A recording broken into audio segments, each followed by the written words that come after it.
Zat yang senantiasa melimpahkan berbagai macam kenikmatannya kepada kita, terutama kenikmatan keimanan, keislaman dan kesehatan yang alhamdulillah sampai saat ini masih kita rasakan kenikmatannya.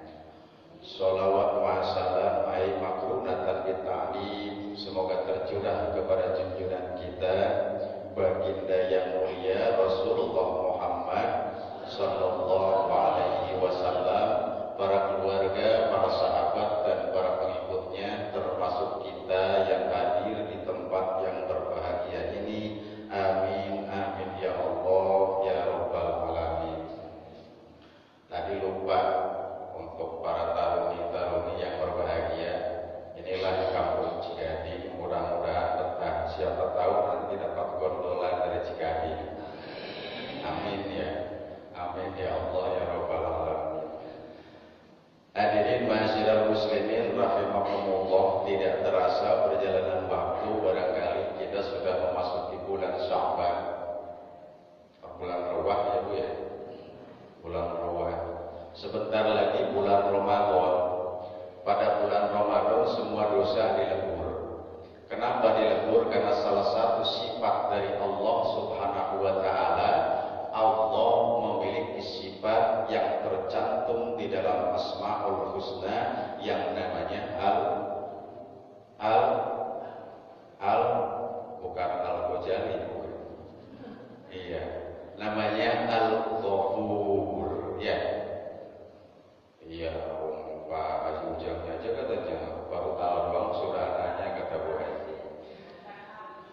Repot. Iya, namanya Al-Ghafur. Ma huwa Al-Ghafur? Apa sih artinya Al-Ghafur? Yakni Allah Maha mengampuni dosa. Iya kan? Itu adalah arti dari Al-Ghafur yang tercantum di dalam Asmaul Husna, salah satu sifat dari Allah Subhanahu wa taala. Bagi siapa Allah menyediakan ampunannya. Ini dalam rangka menyambut bulan Ramadan, yuk kita berbicara tentang taubat. Karena kita akan masuk di bulan yang sangat suci. Mudah-mudahan di bulan Ramadan dosa kita sudah dibersihkan oleh Allah dengan taubat kita, seumpama kita kama waladat ummuh, seperti bayi yang baru dilahirkan oleh ibunya. Tetapi tentu ada prasyarat taubat kepada Allah itu. Apa syaratnya? Ini yang akan kita bicarakan. Mungkin kalau Kang Kiai Haji Antum berbicara tentang fikihnya, saya sudahlah fadhilul amalnya saja gitu ya. Enggak usah fikihnya, jadi biar ada porsinya barangkali. Di mana Allah katakan bahwa seluas-luasnya dan sebanyak-banyaknya dosa manusia, karena kita sok muhasabah siapa yang tidak pernah punya dosa. Sebanyak-banyaknya dosa manusia, bahkan ada nadom dikatakan dunubi kamausil bahri baliya akbaru.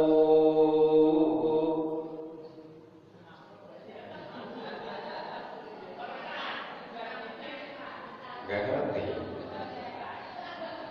Dikirain ngerti itu. Jadi artinya begini, dunubi kamausil bahri baliya akbar. Dosa kita itu kalau diumpamakan seperti buih di lautan. So kita turun ke laut, lihat tuh buih, nggak kehitung, nggak beramal berapa banyaknya. Itulah dosa kita. Tetapi dengan kemaharahmanan dan kemaharahimannya Allah Subhanahu wa taala, selain dosa musyrik kepada Allah, selain dosa musyrik kepada Allah, apapun dosanya, insya Allah Allah akan mengampuninya sebelum nyawa masuk di dalam tenggorokan. Kenapa demikian?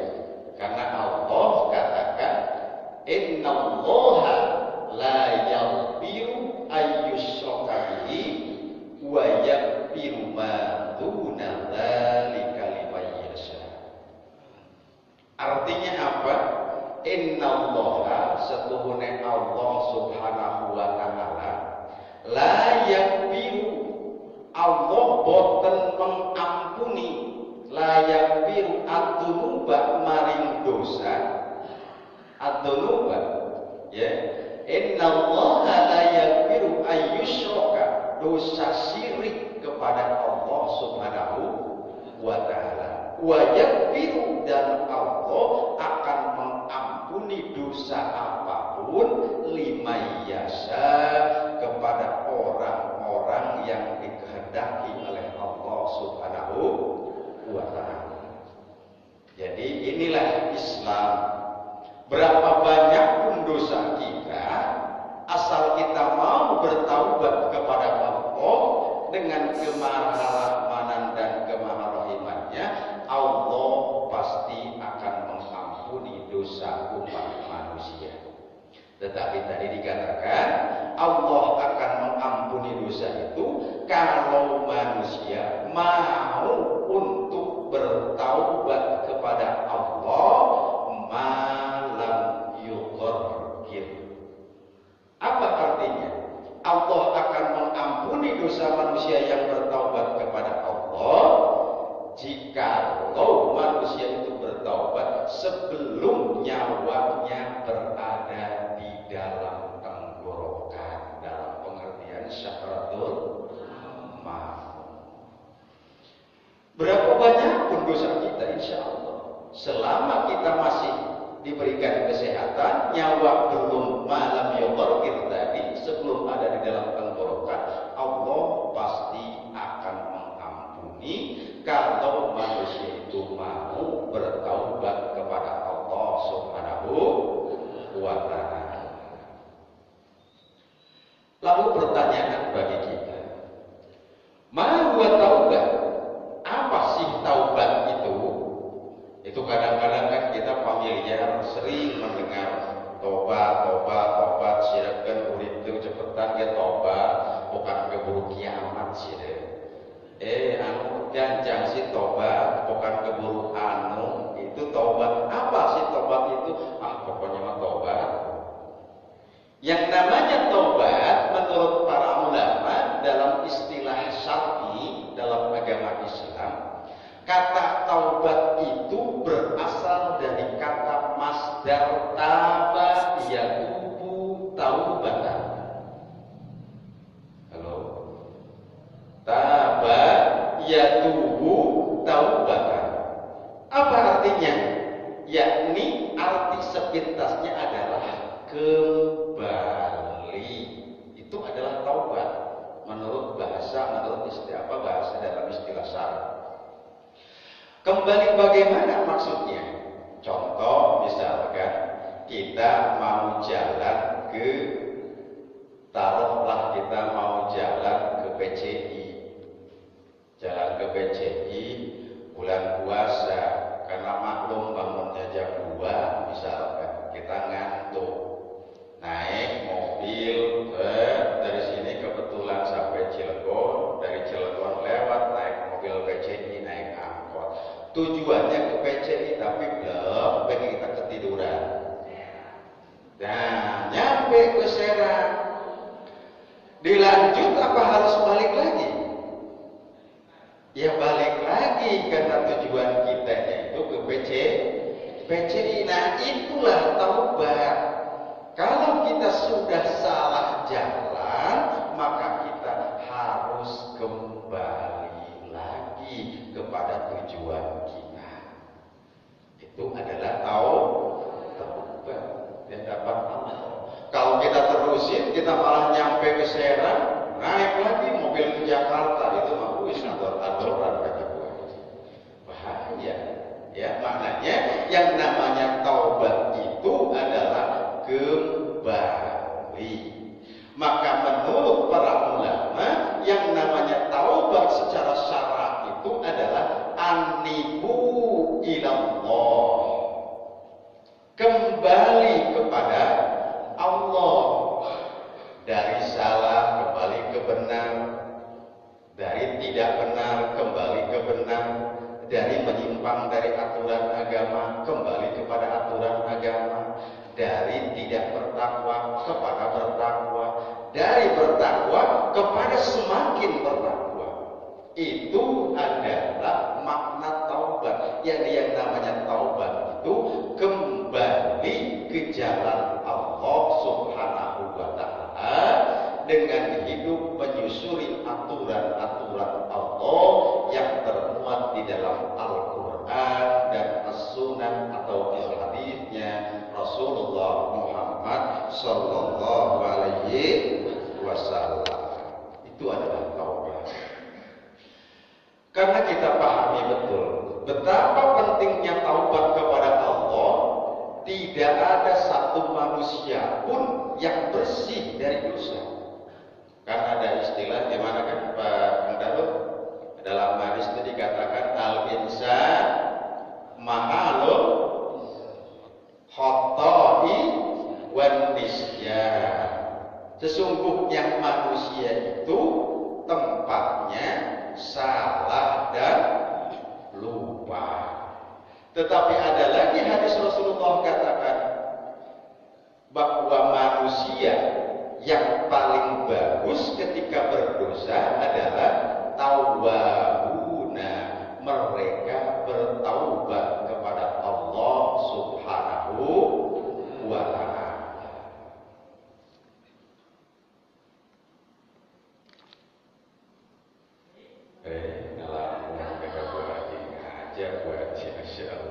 Jadi kembali ya, itu adalah kita taubat kepada Allah. Lalu Pak Ustaz, saya mau taubat kepada Allah Pak Haji. Taubat saya kepada Allah. Allah katakan dalam firman-Nya Quran surat At-Tahrim ayat yang ke-8. Ini yakin itu sebetulnya mah apalagi kalau bapak-bapak di masjid sering kalau Jumatan itu dengar ya, ya ayyuhalladzina amanu tubu ilallahi taubatan nasuha asa rabbukum ayyukaffira ankum sayyi'atikum wa yudkhilakum jannatin tajri min tahtiha al-anhar. Itu dikatakan. Jadi taubat yang betul di hadapan Allah kita sesuaikan dengan Quran surat At-Tahrim ayat yang ke-8. Di mana Allah katakan, ya ayyuhalladzina amanu. Ini kalau dalam kaidah ilmu nahwu ya, itu hitopnya sudah khos gitu ya Kang Ayi ya. Sudah khos. Jadi bukan ya ayyuhan nas, bukan, tetapi ya ayyuhalladzina amanu, wahai orang-orang yang beriman. Tuh, kita iman kan? Iman ke siapa? Ke Allah. Alhamdulillah. Apa sih iman itu? Apa sih iman itu? Al-iman aqdun bil qalbi wa iqrarun bil lisan wa amalun bil arkan. Yang namanya iman itu aqdun, iktikad dengan hati. Di sini di dalam waktu Isra Mi'raj kan Rasulullah naik ke langit. Orang kafir enggak percaya, mustahil masa Rasulullah dalam satu malam dari Masjidil Haram ke Masjidil Aqsa naik ke langit, itu mah hanya orang gila katanya. Karena tidak ada keimanan. Makanya yang pertama aqdun bil qalbi namanya iman itu. Wa iqrarun bil lisan. Lalu kemudian ucapkan dengan lisan, wa amalun bil arkan, dan laksanakan dengan anggota badan. Alhamdulillah kita sudah, amin ya Allah ya Rabbal alamin, beriman kepada Allah seperti yang sudah dibahas kemarin oleh Kiaiul Ma'ruf. Tetapi Rasul katakan khamsun minal iman ma lam yakun fihi syai'un minhunna fala imana. Ada 5 tanda, ada 5 ciri kalau kita mengaku beriman.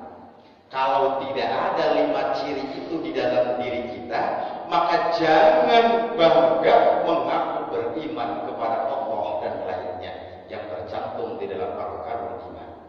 Apa? Yang pertama, at-taslim li amrillah. Orang yang beriman itu ciri yang pertamanya, tanda yang pertamanya at-taslim li amrillah. Apa sih Pak Haji Ujang? Yakin sudah pada tahu sebetulnya.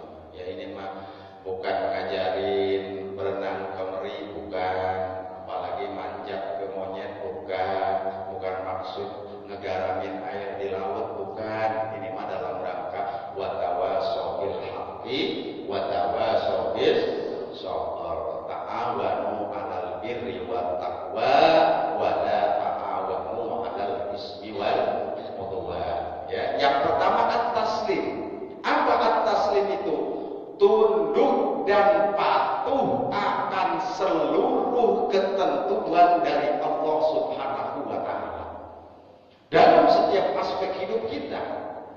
Di pasar tunduk kepada Allah, di proyek tunduk kepada Allah, di kantor tunduk kepada Allah Subhanahu wa taala, di masjid tunduk kepada Allah, di rumah tunduk kepada Allah, di angkot tunduk kepada Allah.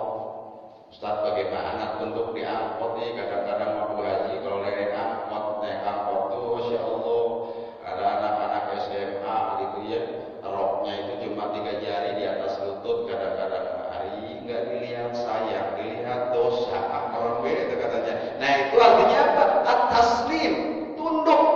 Ya Allah ya Rabb. Tapi pandangan pertama rahmat ya Kang Yudi ya. Selanjutnya terserah Anda katanya gitu, Masya Allah.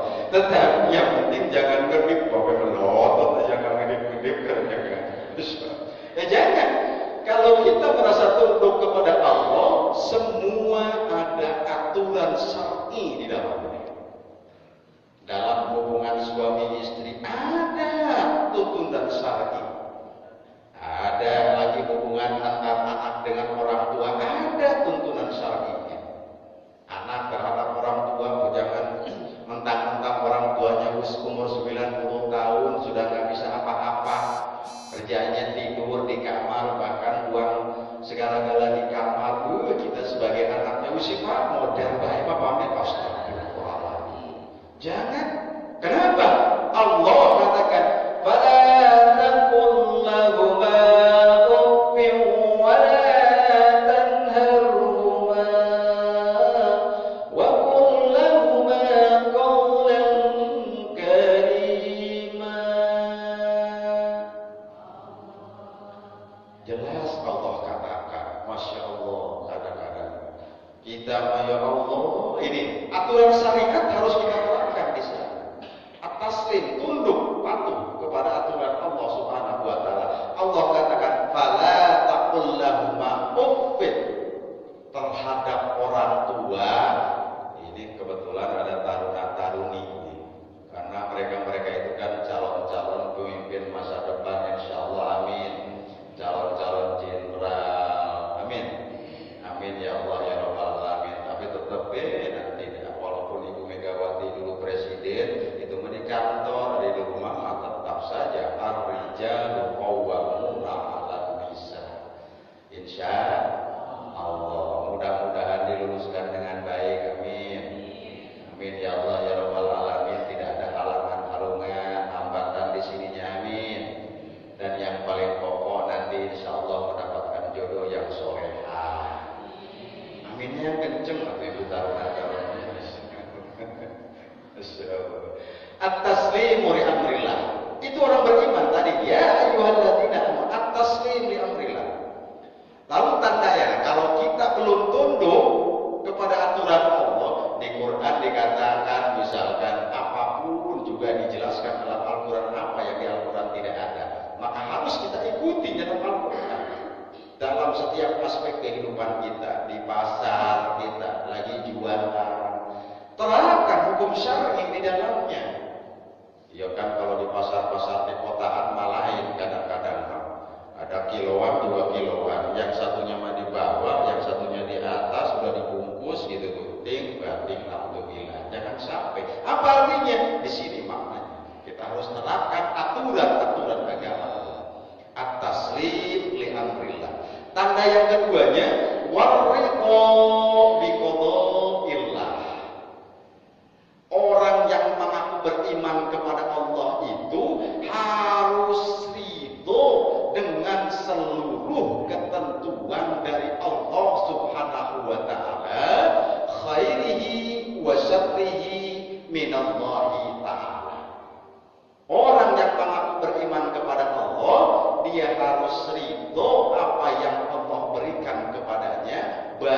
dan buruknya i'tiqad bahwa itu adalah terbaik dari Allah Subhanahu wa taala. Sehingga kalau orang yang beriman itu senantiasa berpikirnya ketika menginginkan sesuatu bukan baik menurut kita, tetapi baik menurut Allah. Kita ngarepin 10 miliar, itu kan keinginan kita. Ana urid wa anta turid wallahu fa'alul lima yurid.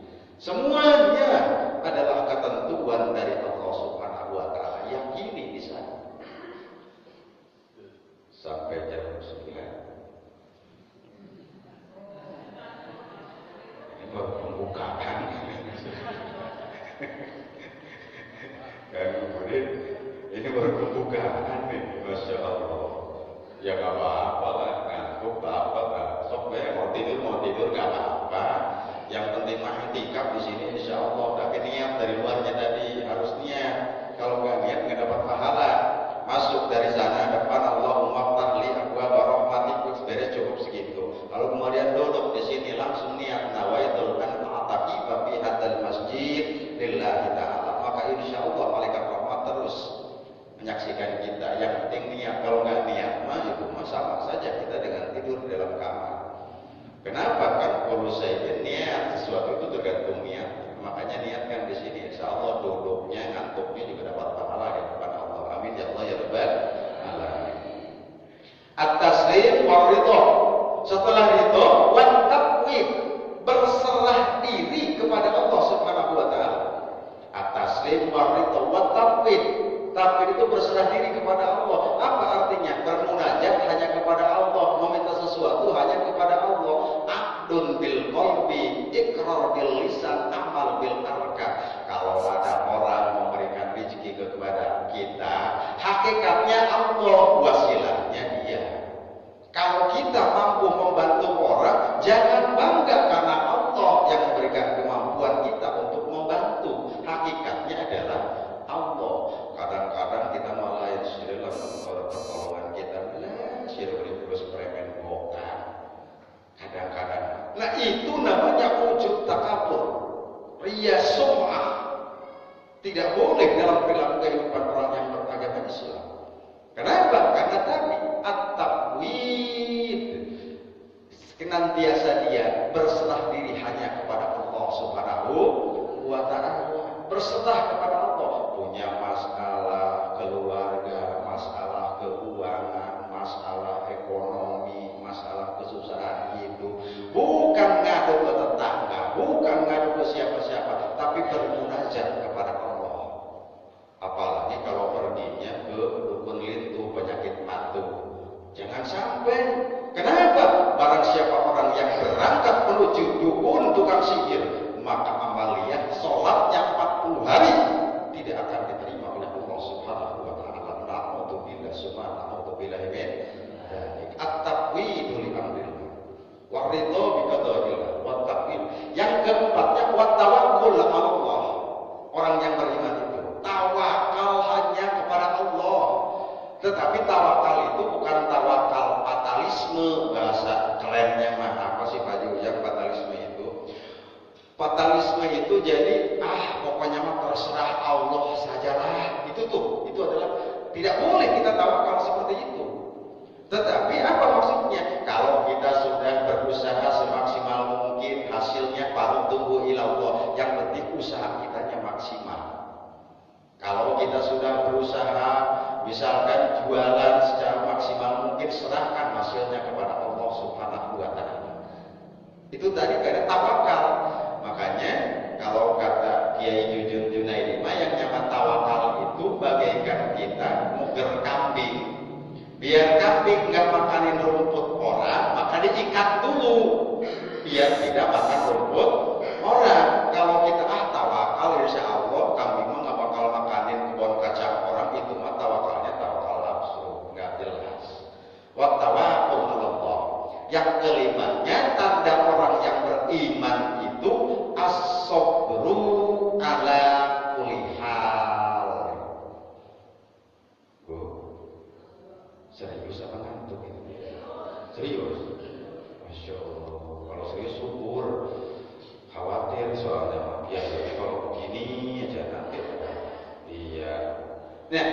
kelimanya tanda orang yang beriman kepada Allah itu as-sabru ala kulli halin.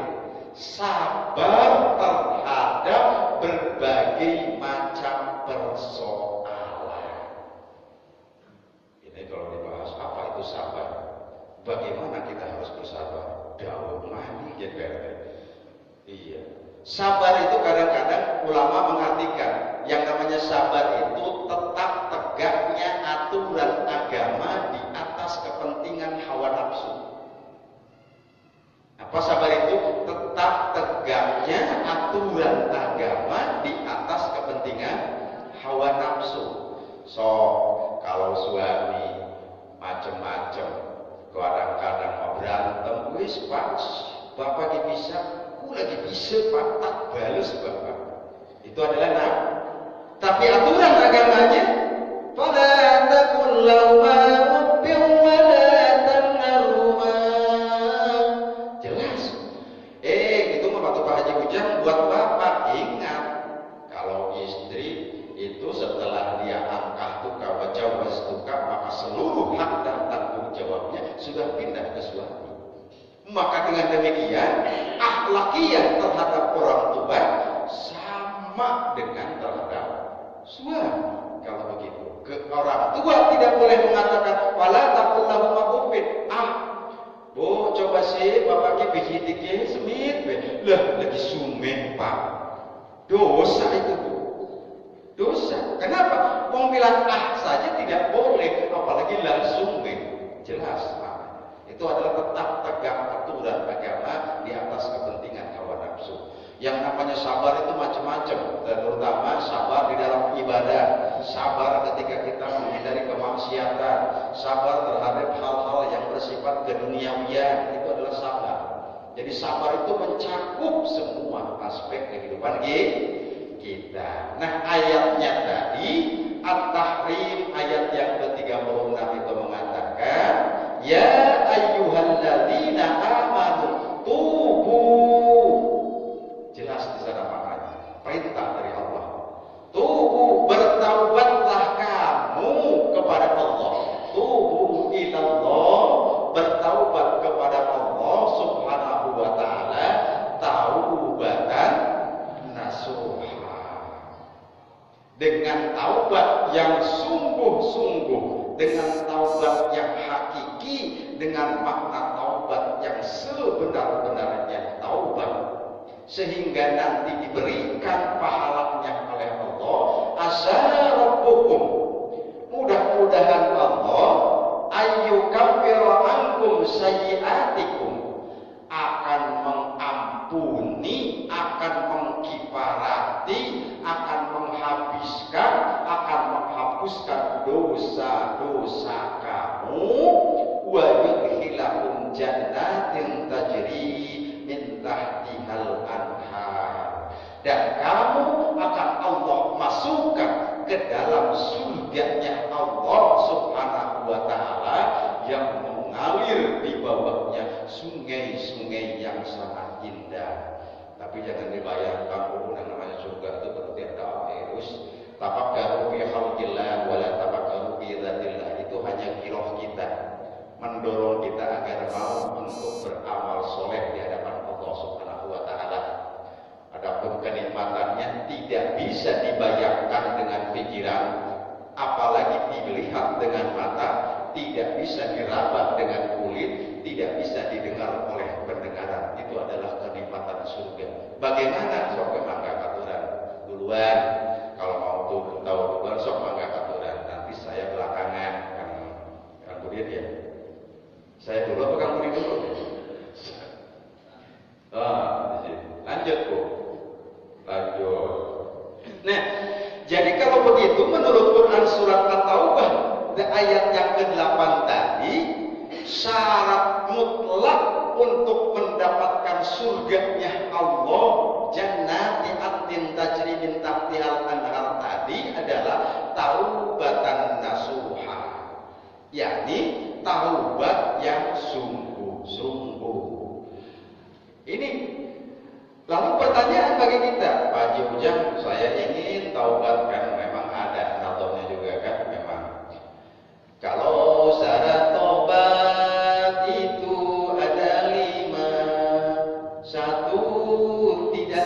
bisa mengulang kembali luang lakuin perintah ilahi, tiga menjauhi cegatan sang yang widi. Kalau syarat yang keempatnya yaitu kita harus tahu hal-hal yang dilarang. Syarat kelimanya melaksanakannya, tak sah itu pitutur dina Al-Quran. Ujungnya mereka direk mau satu tolak gitu ya. Ya susah, saya itu juga udah dapat susah itu menerjemahkannya. Udah dapat susah itu. Apa artinya? Syarat tobat itu kata nadong saja ada 5. Itu segitu ya. Yang pertama itu apa? Dari syarat tobat itu ada 5. 1, nggak bakalan bisa untuk mengulang kembali. Itu adalah syaratnya yang pertama. Tadi kita berangkat mau ke Serang, mau ke PCI, mampir malah karena ketiduran sampai ke Serang. Ya harus balik lagi kita dan jangan lagi mengulangi perbuatan seperti itu. Tiba-tiba kita ya Allah karim lupa baca Al-Quran tobat, ya Allah tobat sirik, tobat mengkonon mani kesoke. Iya. Atau belum sholat isya kita lagi ini aja blok nonton TV chat. Kebetulan lagi nungguin Liga Dangdut Indonesia. Sok ceret nonton. Di sofa, loh tidur bareng bangun jadi kita sudah subuh. Kan kita belum sholat isya. Ya Allah tobat, sini tobat. Tapi besoknya blok lagi seperti itu lagi. Itu namanya tobat sambel. Jadi harus begitu. Taubat itu yang pertama ya kita harus senantiasa bahwa kita tidak mau mengulang itu kembali. Sehingga syarat taubat nasuha agar Haji Ujang mau pinter kata PRT itu mentang-mentang mertuanya nasuha lagi ngomongnya taubat dan nasuha. Kan begitu PRT memang lagi ini kok. Iya. Ya memang harus nama itu harus bagus. Mama bergesek ya anak jomblang, nama jangan, nama pada doa yang bagus loh. Situ ya bukan lagi. Baik, yang namanya taubat itu, yang namanya taubatan nasuha itu, kalau kata Imam Ibnu Abbas, setidaknya ada 7 yang harus kita laksanakan dalam kehidupan kita. Baru itu masuk dalam kategori taubatan nasuha. Yang pertama menurut Ibnu Abbas an-nadmu bil qalbi. Kalau kita ingin taubatan nasuha masuk kategori di dalamnya, taubat kita diterima oleh Allah Subhanahu wa taala, maka menurut Imam Ibnu Abbas syarat yang pertama an-nadmu bil qalbi, yakni menyesal yang sedalam-dalamnya di dalam hati kita telah melakukan amalia yang keluar dari aturan agama tersebut. Misalkan ya Allah nyesel ya alhamdulillah kita sekarang masih dekat walaupun belum sampai mau masuk ke bulan Ramadan. Barang kita muhasabah ternyata tahun kemarin kita boro-boro dapat baca Quran banyak, boro-boro kita amaliyahnya ditingkatkan, nyesel saya. Maka itu ada darah kesedihan di dalam hati. Misalkan ibu mau ke pasar ibu pakai gelangnya segede rantai pelek becak misalkan. Iya, saking gedenya tuh sehingga ngeblek naik angkot. Barang naik angkot nggak kerasa ibunya nurutan, lebih jatuh. Barang jatuh ingat coba sampai nangis darah kayak itu pulang. Nangis gitu. Nah begitu artinya kesedihan kita ketika kita bertaubat kepada Allah atas amalia maksiat kita harusnya diterapkan seperti itu sebagaimana kehilangan kita terhadap barang-barang yang berharga buat kita. menurut Imam Ibnu Abbas, yang pertama an-nadmu bil qalbi, yaitu harus menyesal di dalam hati. Sehingga kan dikatakan ada 7 golongan manusia yang akan mendapat naungan nanti di yaumil kiamah. Salah satunya adalah manusia-manusia yang bertaubat kepada Allah di 3/4 malam. Mereka bermunajat kepada Allah, mencucurkan air mata, bermunajat, berdoa, meminta ampun kepada Allah. Apa artinya? Maka dia senantiasa menyesal. Biasanya kan kalau menyesal identik dengan air mata. Makanya kalau mau nangis jangan lagi rame-rame, sendiri, malu-malu. 3/4 malam bermunajat kepada Allah. Artinya kita menyesali perbuatan kita. Sehingga orang yang mau bertaubat kepada Allah dengan menyesali diri sampai dia menangis kepada Allah Subhanahu wa taala, nanti tatkala dikumpulkan di alam mahsyar, sab'atun yudhilluhumullahu fi dhillihi yauma la dhilla illa dhilluh, yakni salah satunya adalah orang-orang yang senantiasa bermunajat kepada Allah, memohon ampun kepada Allah di malam hari. Ini maknanya. Lanjut lagi. Biasa biar nggak ngantuk ya. Masih ada waktunya ke ya? Masih. Ada yang mau ditanyakan? Silakan Pak. Kita sambil saja ya. Ya barangkali yang berkaitan dengan apa itu silakan. Kita lanjut ya. Yang pertama an-nadmu bil qalbi. Kita kalau ingin masuk dalam kategori taubatan nasuha, yang pertama harus menyesal di dalam hati kita. Lalu yang keduanya, kata Imam Ibnu Abbas, al-i'tiqad ay wal idmar alla ya'uda ilaihi. Yang keduanya, syarat taubat kepada Allah itu adalah al-i'tiqad ay al-idmar alla ya'uda ilaihi, untuk tidak mengulangi lagi perbuatan maksiat tersebut. Yang keduanya, tadi kita menyesal kepada Allah. Yang keduanya, kita harus tidak mengulangi lagi. Kalau bapak-bapak biasa, biasanya ibu-ibu yang agresif mah untuk jawab pertanyaan pengajian mah, insya Allah, Bu, bukan ini doang ya. Artinya kalau saya panggil Bu itu bukan cuma ke ibu mertua saja, ke semuanya, maksudnya ya, jangan ini ya, artinya masya Allah. Nih di sana dikatakan ya, nih yang keduanya itu adalah etika di dalam hati bahwa kita tidak mau mengulangi lagi perbuatan tersebut. Ini mah ya Allah, kebetulan ada kesempatan. Memang sih yang namanya kejahatan itu bukan karena ada niat pelaku, tapi karena ada kesempatan. Barang lagi jalan ke masjid berdoa nasional bagus gitu. Bismillah tak kecil baik kalau kita. Barang nyampe ke rumah, ya Allah, tobat ya Allah, tobat ya Allah. Tapi besoknya ke masjid pakai sendal butut lagi, pulangnya ganti lagi sama yang baru. Yaitu berarti tidak meyakini di dalam hati, beretikat di dalam hati untuk tidak mengulangi lagi. Nih dalam kehidupan rumah tangga biasanya Pak, masya Allah, ibunya lagi nyuci di dapur, lagi nyuci di kamar mandi di dapur, bapaknya mau berangkat kerja nyari kunci motor biasanya Pak. Bu, kunci motor di mana? Ning riku Pak, ning meja, masih biasa awalnya.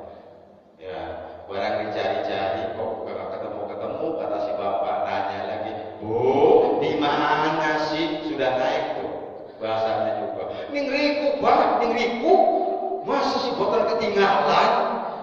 Udah mulai naik kadang-kadang. Ini mah di sana, di Cirebon sana, di sini mah enggak di sini. Sama atau kebina-bina, kalau sama mah kan kebina-bina bisa malu. Allah. Udah motor-motor bapaknya kan nyamperin ke kamar mandi.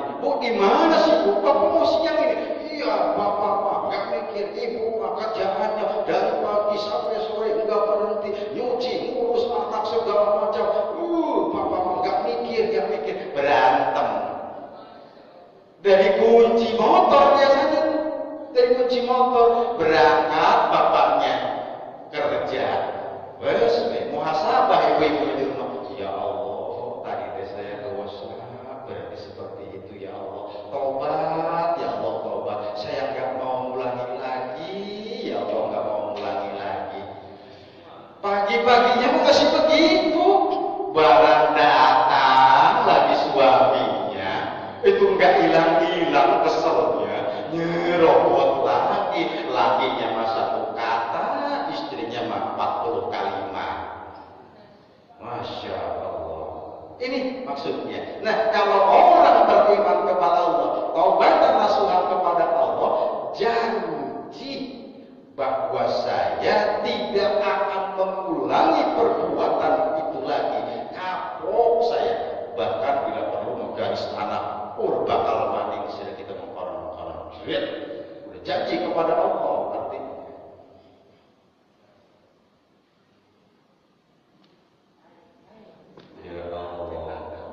Ya. Jadi yang pertama ciri tanda taubatan nasuha itu adalah an-nadmu bil qalbi. Yang keduanya al-i'tiqad, kita bertekad untuk tidak mengulanginya lagi. Lalu yang berikutnya, yang ketiga, aktsirul istighfar. Apa Pak? Aktsirul istighfar apa? Memperbanyak istighfar kepada Allah Subhanahu wa ta'ala, karena itu adalah taubat secara lisan. Memperbanyak. Rasulullah sallallahu alaihi wasallam itu maksum dari dosa. Maksum itu apa Pak Junya? Maksum itu tidak mungkin Rasul berbuat dosa. Itu adalah maksum. Tetapi Rasul walaupun maksum, tidak pernah kurang 1 hari 1 malam membaca istighfar sebanyak 100 kali menurut satu riwayat. Bahkan menurut riwayat yang lain, tidak pernah Rasul kurang membaca istighfar 1 hari 1 malam itu sebanyak 1000 kali. Nah, kalau kita cucunya Rasul bukan calon surga, bukan amalia segitu-gitunya maksiat tiap hari, setiap saat maksiat, tidak maksiat di rumah, tetangga, di masjid bisa maksiat, di majelis taklim bisa maksiat. Kita tidak beristighfar kepada Allah. Masya Allah, na'udzubillah, subhanallah, amin. Kan Allah katakan oleh Rasulnya, la kabirota ma'al isra, la kasirota ma'al isra, wa la kabirota ma'al istighfar. Artinya apa? Tidak akan ada dosa besar kalau senantiasa membaca istighfar, dan tidak akan ada dosa kecil kalau kita juga membaca istighfar. Artinya apa? Kita pagi-pagi barang lagi misalkan ada acara apa, ngeriung sama teman-teman ngobrolin.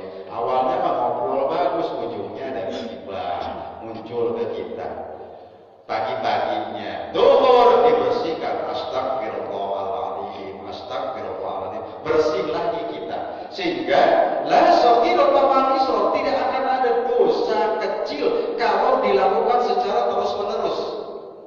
Tetapi wala kabirata ma'al istighfar, dan tidak akan ada dosa besar kecuali dengan kalau kita tidak membaca istighfar. Maka kalau tidak ingin kita berdosa di hadapan Allah, senantiasa membaca istighfar kepada Allah Subhanahu wa ta'ala. Bahkan menurut satu riwayat, ada rezeki itu macam-macam rezeki. Salah satunya adalah rezeki karena buah beristighfar kepada Allah. Syekh Hasan Basri, seorang ulama besar di Mesir, dia kedatangan 3 orang tamu.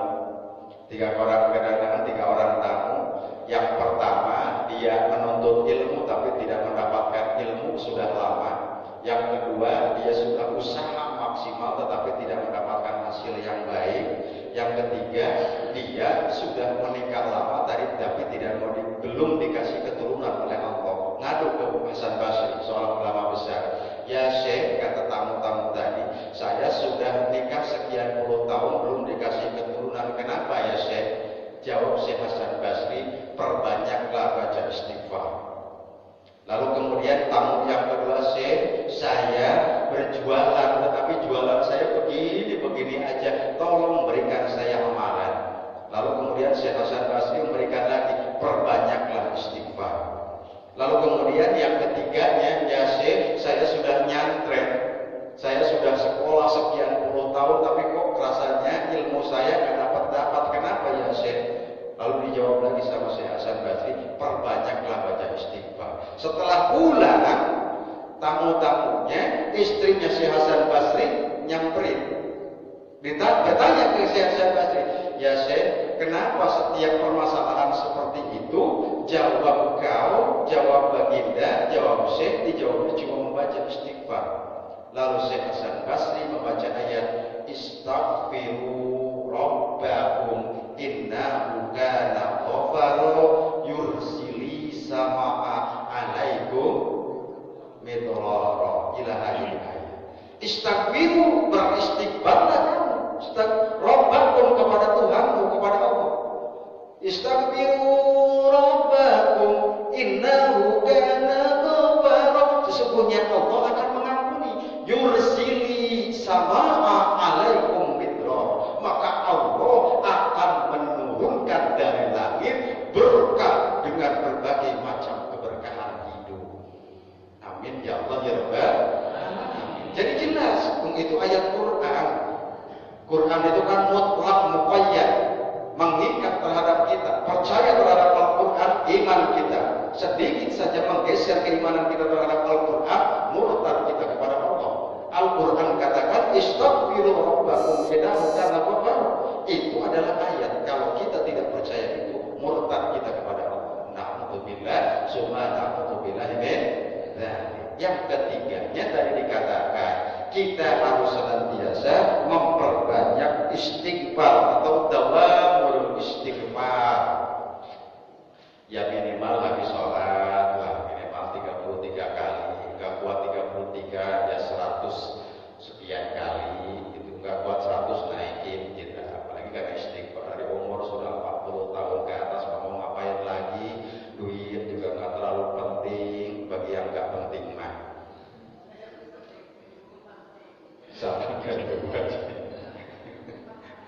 Iya, maksudnya mah sementara kan Masya Allah malaikat itu mengintai ya terus Masya Allah. Kalau kita dalam keadaan terus basah mulut kita, lisan kita dengan istighfar, insya Allah akan Allah ampuni dosa-dosa kita. Yang berikutnya, ekspres saja. Yang berikutnya adalah kita harus senantiasa, kata Imam Ibnu Abbas, melaksanakan sholat taubat kepada Allah. Sholat taubat kepada Allah. Kapan waktunya? Kapan saja boleh. Yang penting jangan sampai pada waktu-waktu yang dilarang untuk melaksanakan sholat. Kapan di waktu yang dilarang melaksanakan sholat? Yakni tatkala istiwa. Satu. Istiwa itu apa sih Pak Jujan? Istiwa itu adalah tatkala matahari persis di atas ubun-ubun kita. Itu menurut sebagian ulama haram melaksanakan sholat. Itu yang pertama. Yang kedua adalah sholat setelah sholat subuh, kecuali bagi orang yang dawam mengerjakan sholat isra. Apa sholat isra itu? Misalkan subuh-subuh berjamaah, kemudian dia tidak keluar dulu dari masjid ini sampai dengan jam 5:30. Dalam pengertian duduk aja di situ, tidak pergi kemana-mana, itu langsung melaksanakan sholat isra, itu boleh, ada hadisnya. Bahkan orang yang melaksanakan sholat isra itu akan diberikan pahala sebagaimana dia mengerjakan haji dan umroh. Amin ya Allah ya Rabbal alamin. Itu diantaranya. Jadi tatkala setelah sholat subuh, ya kalau belum sholat subuh mah jam berapapun, misalkan kita kesiangan bangun jam 8, lalu bagaimana Pak Haji, saya ya cepat sholat itu, langsung sholat subuhnya, kalau itu namanya. Lalu kemudian setelah melaksanakan sholat asar, jangan karena di sini ada mertua, biar kelihatan rajin sholat habis sholat asar jadi sholat maghrib. Barang tidak ada sholat apa? Sholat itu. Jangan, haram hukumnya itu maknanya. Ya, iya. Nah, sholat taubat. Jadi kalau kita merasa habis melaksanakan maksiat kepada Allah, baik yang kecil atau yang tidak, maka sholat taubat kita silahkan kapanpun itu.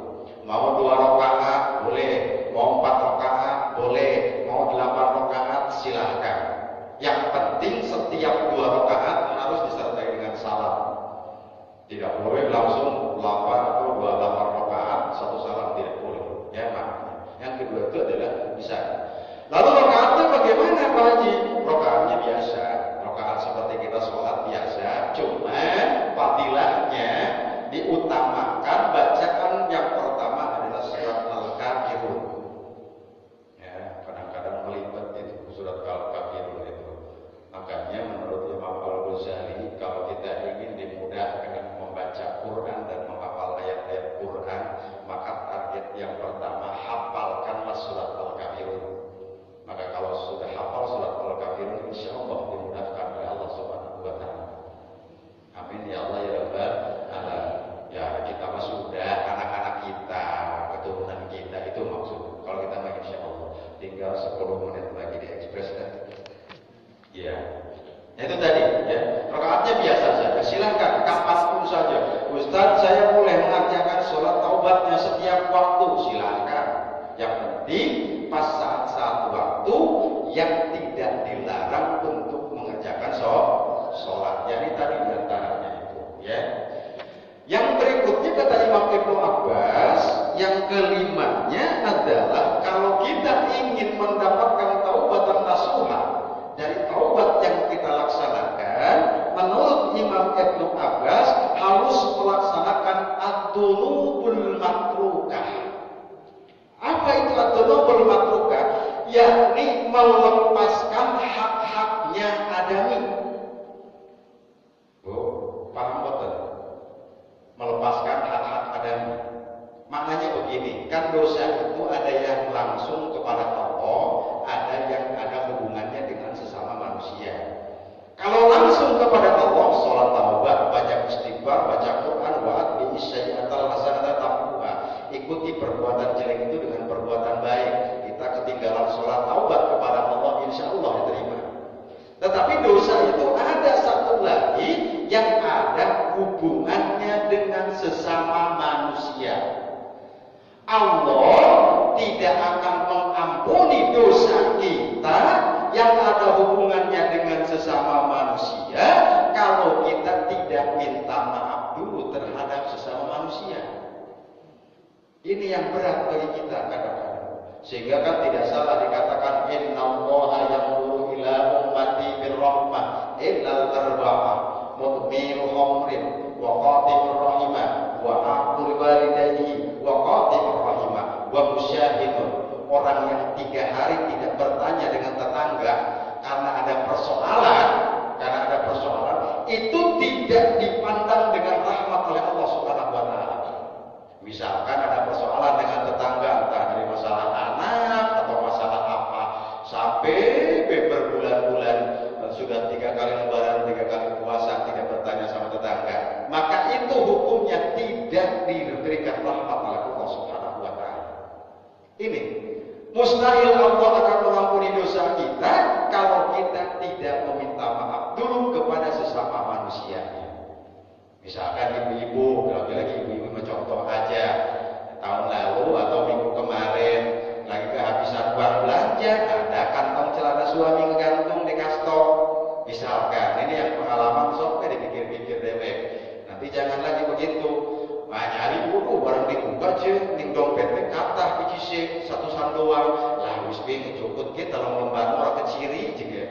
Wong dhewe laki iki harta istri tetap harta istri. Itu kan konsepnya. Ambil be 3 lembar. Loh, sampai enggak inget sampai lewat ibu tuh. Misalkan tidak minta izin, tidak meminta maaf, Allah tidak akan memaafkan sebelum maaf dulu kepada suaminya.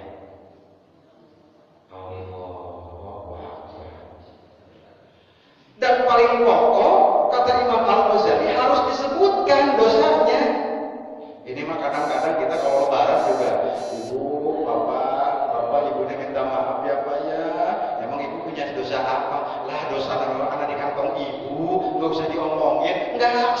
minta maafnya itu. Nggak bisa kalau begitu.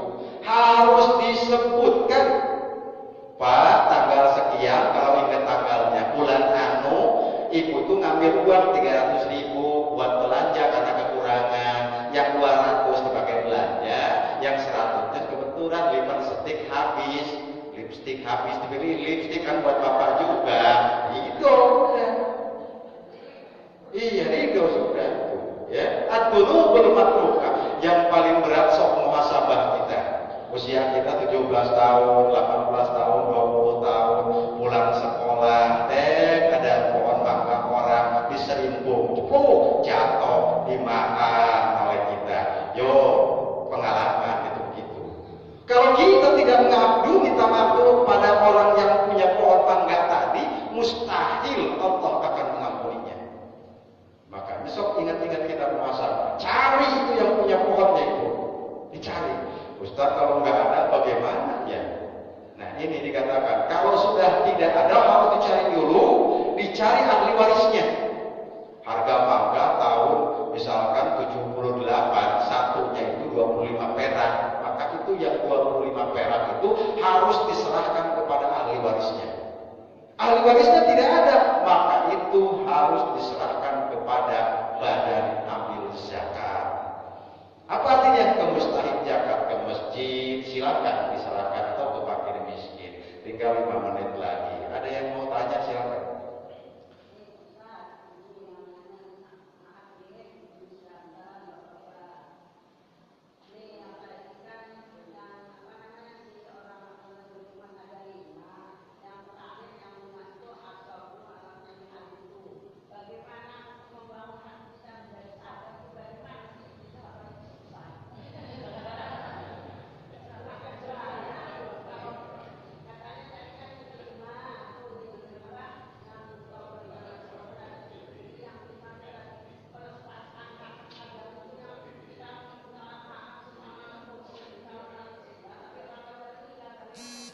Orangnya sudah meninggal. Masya Allah, yuk kita muhasabah kadang-kadang aja. Ya, ini sebetulnya pertanyaannya, kalau lagi ujian OSBN sudah lulus, bagus. Bukan karena mertua kemudian bukan. Memang bagus pertanyaannya. Nah itu, tuh kan sampai lupa. Kalau mau minta maaf sama orang yang sudah meninggal bagaimana? Allah melalui Rasulnya katakan, idza tabni Adam in qata'a amaluhu illa min thalasin shadaqatin jariyah aw ilmin yuntafa'u bihi aw waladin shalihun yad'u lahu. Yang pertama, kalau orang yang kita pernah berbuat dosa itu sudah meninggal, tentu taubat dulu kepada Allah, khusus mendoakan yang bersangkutan. Satu. Lalu yang keduanya, wa'ad bi'is sayyi'atal hasanata tamhuha. Apa artinya? Bangun silaturahmi, bangun kebaikan, lanjutkan kebaikan orang-orang yang sudah meninggal tersebut. Misalkan orang yang kita mau minta maaf itu waktu di dunianya, waktu masa-masa hidupnya suka melaksanakan apa, maka itu kalau itu kebaikan harus kita lanjutkan kebaikannya. Apa insya Allah itu diterima enggak? Permohonan maaf kita kepada orang yang sudah meninggal, insya Allah, farudduhu ilallah, kembalikan kepada Allah. Yang penting kita sudah meminta maaf kepada yang bersangkutan. Itu yang sudah meninggal. Tapi kadang-kadang ada juga yang belum meninggal juga. Kita neng jalur maaf ya, neng nirane emang boleh kita mah nggak mau nggak maafin, pokoknya mau sampai kapanpun juga enggak. Bagaimana itu kalau kasusnya seperti itu? Maka itu pun sama. Yang penting kemauan kita untuk datang kepada yang bersangkutan. Adapun dia memaafkan atau tidak, itu bukan urusan kita.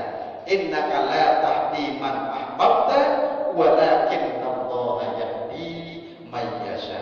Bukan tugas kita merubah pikiran dia untuk memaafkan kita. Yang penting kita sudah meminta maaf kepada yang bersangkutan. Adapun dia memaafkan atau tidak, Allah yang Maha tahu, insyaallah. Sehingga tadi dikatakan wa musayyinun saja, orang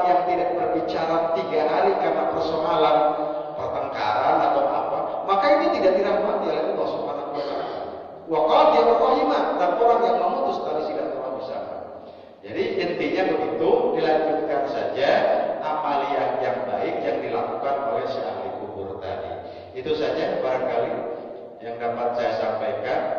Mudah-mudahan manfaat untuk kita semua.